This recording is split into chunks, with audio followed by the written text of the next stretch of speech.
آپ، میں، ہم سب، ہم نے تو مقام رسالت کو پہچان لیا، پہچانا یا نہیں؟ میری غلطی ہو سکتی ہے، میرے مشائخ سے غلطی ہو سکتی ہے، لیکن اللہ کی قسم اہل حدیث کے سٹیج سے یہ آج کوکلا چھپاکی آ گیا تو آ گیا، یہ آج گانے، یہ آج ناچ، یہ آج طرح طرح کے لطیفے آ گئے تو آ گئے۔ میں نے اس سٹیج پر جناب عبداللہ شیخ پوری رحمہ اللہ، شیخ القرآن محمد حسین شیخ پوری رحمہ اللہ، علامہ احسان رحمہ اللہ، یزدانی شہید رحمہ اللہ، اس قد کاٹ کے لوگوں کو دیکھا ہے جو اپنی مرضی کی بات کہنے نہیں آتے تھے، تمہاری داد سمیٹنے نہیں آتے تھے، تمہاری سبحان اللہ کے نہیں آتے تھے، اللہ کی قسم جان ہتھیلی پر رکھ کر آتے تھے، یا اللہ کا قرآن سناتے تھے یا نبی پاک کا فرمان سناتے تھے۔ آج تمہارے سٹیج پر بھانڈوں اور میراثیوں کا قبضہ ہو تو میں کیا کہوں؟ بڑی معذرت کے ساتھ، جس نے مقام رسالت کو پہچانا، میں نے، تم نے، وہ ایک اکیلا جاتا تھا، چند ایک انڈیمان جزائر کے ساحل پر اترے، چند ایک ملائیشیا کے ساحل پر اترے، اپنی دعوت میں اتنے سچے تھے، اپنے کردار میں اتنے پکے تھے، انہیں جہاد بھی نہیں کرنا پڑا، انہیں لشکر بھی نہیں منگوانا پڑے، ملائیشیا کی 100% آبادی مسلمان ہوئی تو چند تاجروں کو دیکھ کر ہو گئی۔ یہ کردار کون زندہ کرے گا؟ کانفرنسوں میں یہ بات کون کہے گا؟ صرف کٹنا مرنا؟ یہاں یہ بھی اعلان ہوا کہ ہم کاٹنے کو بھی تیار ہیں۔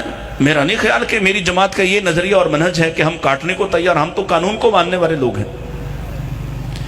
ہم پریشر بلڈ کریں گے، ہم بات کریں گے، ہم قانون کی بالادستی کی بات کریں گے، لیکن قانون اپنے ہاتھ میں لے کر کسی کو کاٹنے کے لیے خود فیصلہ کریں گے؟ وضاحت سن لیجیے معذرت کے ساتھ۔ مقام رسالت کو پہچاننے کے بعد کسی کے پاس اختیار ہے کہ اپنی مرضی کی زندگی گزارے؟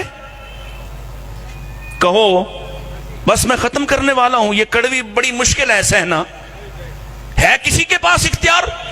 یہاں تمہیں علماء کہتے ہیں، اور میں دیکھتا ہوں کانفرنسوں میں ہاتھ اٹھوائے جاتے، کھڑا کیا جاتا، اٹھو بتاؤ کتنے لوگ داڑھی رکھتے ہو، مجھے بتاؤ داڑھی کٹوانے کا سرٹیفکیٹ کہاں سے لیتے ہو، کہاں سے حاصل کرتے ہو، کس سے پوچھ کے کٹواتے ہو؟ جس کی ایک ایک بات دین ہے یا نہیں؟ بولو بولو، جس کی ایک ایک بات دین ہے، اس نے کہا ہو واف اللہا وفر اللہا، تو پھر کٹوانے کا اختیار کیسے ہوا؟ مونڈ دینے کا اختیار کہاں سے آیا؟ جو خبر دے کر گیا ہو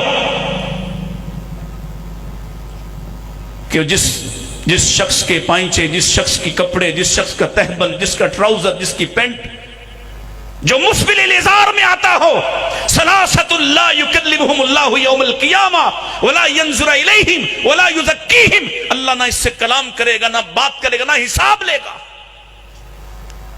یہ بات سننے کے بعد کسی کے پاس اختیار ہے کہ وہ مسجد میں جائے تو شلوار اوپر کر لے اور مسجد سے نکلے تو شلوار نیچے ہو جائے؟ جس نے مقام رسالت کو مانا، تسلیم کیا، جس کے علماء نے خیانت نہیں کی، پوری بات پہنچائی، ذاتی خامیاں غلطیاں ہو سکتی ہیں لیکن دین پہنچانے میں کوئی اپنے مزاج کا شکار نہیں ہوا، ان سے پوچھتا ہوں تم اپنی مرضی کیسے کر لیتے ہو؟ تم اپنی مرضی کا دین کیسے مانتے ہو؟ تم چاہو تو سچ بولو، تم چاہو تو کاروبار جھوٹ کی بنیاد پر کھڑا کر لو اور کہو کہ ہم سب سے زیادہ ماننے والے ہیں۔ ماننے والے تو ایسے تھے، سامنے سے گزرا، میں ایک آدھ مثال دے کے بعد ختم کر رہا، سامنے سے گزرا، میرے نبی نے یہاں دور بیٹھے مسجد میں اپنی مجلس میں دیکھا، گزرنے والے کے بارے میں خوبصورت تبصرہ کیا، اس کی خامی بیان کرنے سے پہلے اس کی خوبی بیان کی۔ یہ آدمی خریم اسدی آدمی بڑا اعلیٰ ہے، اگر اس کے اندر یہ دو خامیاں نہ ہوتی، ایک اس کے بال بہت لمبے ہیں، دوسرا اس کا تہبند زمین پر لٹک رہا ہے، اگر اس کا تہبند اس کے ٹخنوں سے بلند ہوتا اور اس کے بال چھوٹے ہو جاتے تو یہ آدمی بڑا کمال کا تھا۔ کسی نے جا کر اس کو خبر دی اور شاید کہا ہو تیرے نصیب جاگے، آج قلیق پر خریم اسدی کو کون یاد کرتا اگر میرے نبی اس کی تعریف نہ کرتے، اور تعریف کے بدلے میں وہ یہ عمل اختیار نہ کرتا۔ اس کو خبر ملی کہ اللہ کے نبی نے یہ تبصرہ کیا ہے، اس نے اسی وقت اپنے تہبند کو اٹھا لیا۔ اس نے یہ نہیں کہا کہ بوڑھا ہوں گا تو پھر اٹھاؤں گا، میں جب مسجد میں جاؤں گا پھر اٹھاؤں گا، اسی وقت اپنے کپڑوں کو درست کر لیا اور اپنے ہی گھر سے چھری پکڑ کر اپنے بالوں کو چھوٹا کر لیا اور نبی پاک کی غلامی کا صحیح درس دے دیا۔ اور صرف ایک بات عورتوں کے حوالے سے، آج دین کو آئے ہوئے صدیاں بیت گئیں، 52 خطبات اہل حدیث مساجد میں خواتین بھی سنتی ہیں۔ نبی پاک علیہ السلام نے بازار میں دیکھا کہ عورتیں اور مرد ساتھ ساتھ چل رہے ہیں، مل کر چل رہے ہیں۔ یہ ہے اہل حدیث کانفرنس کا پیغام، ساتھ ساتھ چل رہے ہیں۔ اور کن کو دیکھا؟ ان المسلمین والمسلمات والمؤمنین والمؤمنات، چلنے والے مسلمان ہیں، مومن ہیں، قانتین ہیں، ادھر قانتات ہیں، ادھر عابدین ہیں، ادھر عابدات ہیں، ایک سے بڑھ کر ایک، ایمان میں اتنے پختہ اور اتنے پکے کہ عرش والا ان کے لیے وعدے کرتا ہے جنت کے۔ لیکن ان دونوں کو بھی جب برابر بازاروں میں چلتے ہوئے دیکھا، اللہ کے نبی نے بازار میں کھڑے ہو کر صرف ایک بات عورتوں کو مخاطب کر کے کہی کہ اے عورتوں کی جماعت، علیکن بحافات الطریق، تم پر لازم ہے کہ راستے کے ایک کنارے پر چلا کرو، اور جاؤ اٹھاؤ حدیث کی کتاب کو۔